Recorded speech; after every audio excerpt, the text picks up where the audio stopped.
Hi there, and welcome to StockSync. You can update or add taxable to products with the matching column. On the matching column of the feed, find or select taxable from the store product fields. Enter the column name or index for mapping.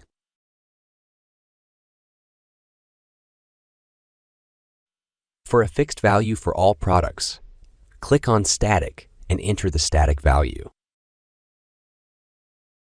For the taxable field settings, you can choose to enter the non-taxable indicator and the taxable indicator.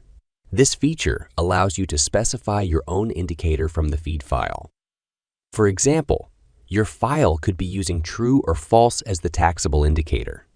By default, the indicators will use yes and no as the values. You can use any value according to your feed file.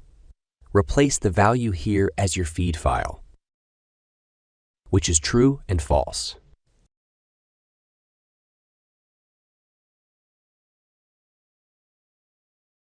Once you are ready, click on Next and all changes will be saved.